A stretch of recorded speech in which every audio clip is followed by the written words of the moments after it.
ദൈവനാമത്തിന് മാത്രം ഉണ്ടാകട്ടെ. നമ്മുടെ കർത്താവായ യേശുക്രിസ്തുവിൻ്റെ നാമത്തിൽ എല്ലാവർക്കും എൻ്റെ സ്നേഹവന്ദനം.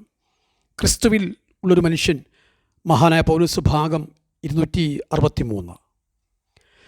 ജീവനകാര്യങ്ങളിൽ ഇടപെടാത്ത ഒരു പടയാളി, അതുപോലെ ചട്ടപ്രകാരം പോരാടുന്ന ഒരു കായികാഭ്യാസി, കഠിനാധ്വാനിയായ ഒരു കർഷകൻ, ഈ നിലയിൽ സുവിശേഷ വേലയിൽ വ്യാപൃതനാകേണ്ട ആവശ്യകതയെക്കുറിച്ച് തിമോത്തിയെ പ്രബോധിപ്പിച്ചുകൊണ്ട് പൗലോസ് തുറന്നു പറയുകയാണ് തൻ്റെ സുവിശേഷത്തെക്കുറിച്ച്. 2-ാം അധ്യായത്തിലേക്ക് വരുമ്പോൾ, ദാവീദിൻ്റെ സന്തതിയായി ജനിച്ച് മരിച്ചിട്ട് ഉയർത്തെഴുന്നേറ്റിരിക്കുന്ന യേശുക്രിസ്തുവിനെ ഓർത്തുകൊള്ളുക, അതാകുന്നു എൻ്റെ സുവിശേഷം എന്നാണ്. അതറിയിക്കുന്നതിൽ ഞാൻ ഒരു ദുഷ്പ്രവർത്തിക്കാരൻ എന്ന പോലെ ചങ്ങല ധരിച്ച് കഷ്ടം സഹിക്കുന്നു. എന്നാൽ ദൈവവചനത്തിനോ ബന്ധനം ഇല്ല. നോക്കൂ, സുവിശേഷത്തിൻ്റെ സാരസംഗ്രഹം ഇവിടെ പൗലോസ് തിമോത്തിക്ക് എഴുതുകയാണ്. ക്രിസ്തുവിൻ്റെ പുനരുത്ഥാനം സുവിശേഷ സത്യത്തിൻ്റെ കാതലാണ്. ക്രിസ്തുവിൻ്റെ മരണത്തിൽ തൻ്റെ മനുഷ്യത്വവും പുനരുത്ഥാനത്തിൽ തൻ്റെ ദൈവത്വവും ക്രിസ്തു വെളിപ്പെടുത്തി. ക്രിസ്തുവിൻ്റെ പുനരുത്ഥാനത്തിൽ യാതൊരു മനുഷ്യൻ്റെ അതോ ഇതര ജീവികളുടെയോ കരസ്പർശം ഉണ്ടായിട്ടില്ല. കർത്താവ് സ്വയമായി ഉയർത്തെഴുന്നേറ്റതായി സുവിശേഷങ്ങളിൽ രേഖപ്പെടുത്തിയിട്ടുണ്ട്. ആത്മാവിനാൽ ജീവിപ്പിക്കപ്പെട്ടു എന്ന് 1 പത്രോസ് 3:18 പിതാവാം ദൈവം ക്രിസ്തുവിനെ ഉയർത്തെഴുന്നേൽപ്പിച്ചു എന്ന് 1 പത്രോസ് 1:21 പറഞ്ഞിട്ടുണ്ട്. ആകയാൽ ക്രിസ്തുവിൻ്റെ പുനരുത്ഥാനം ദൈവിക തത്വത്തിൻ്റെ ഒരു സംയുക്ത പ്രവർത്തനമാണെന്ന് കാണാൻ കഴിയുന്നുണ്ട്. പുനരുത്ഥാനം ചെയ്ത ഈ യേശുവിനെ ഓർത്തുകൊള്ളുവാൻ പൗലോസ് തിമോത്തിയോസിനോട് കൽപ്പിക്കുകയാണ്. തൻ്റെ സുവിശേഷ സന്ദേശത്തിൻ്റെ കാതൽ അതെ ക്രിസ്തുവാണെന്നും പൗലോസ് എടുത്തു പറയുന്നു.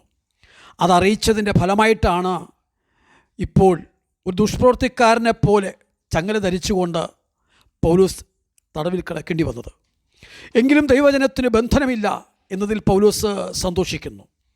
സുവിശേഷം പ്രസംഗിക്കുന്ന വ്യക്തിയെ തടവിൽ അടയ്ക്കുകയോ നാട് കടത്തുകയോ ചെയ്യാൻ അധികാരികൾക്ക് സാധിക്കും. പക്ഷേ സുവിശേഷത്തെ നാട് കടത്താനോ കാരാഗൃഹത്തിൽ അടയ്ക്കാനോ സാധിക്കുകയില്ല.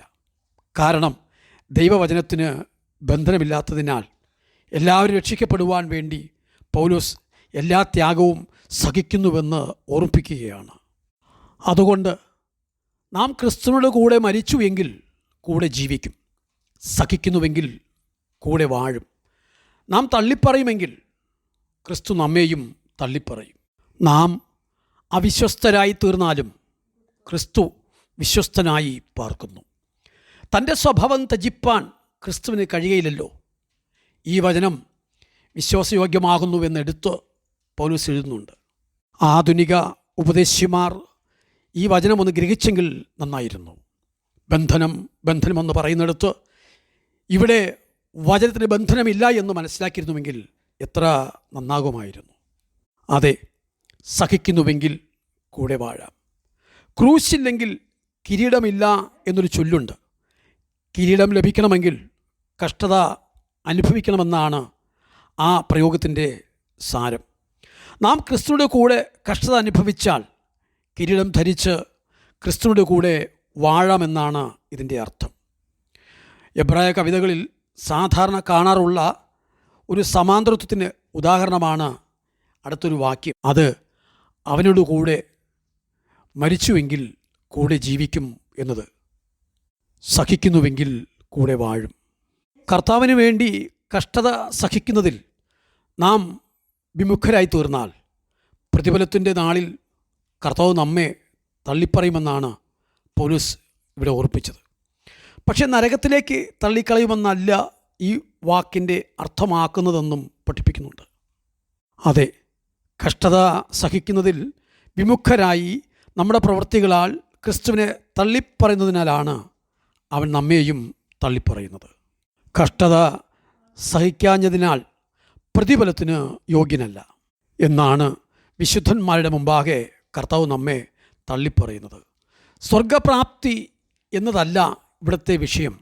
രക്ഷിക്കപ്പെട്ടതിനാൽ ജീവിക്കും, കഷ്ടം സഹിക്കുന്നതിനാൽ ക്രിസ്തുവിൻ്റെ കൂടെ വാഴും.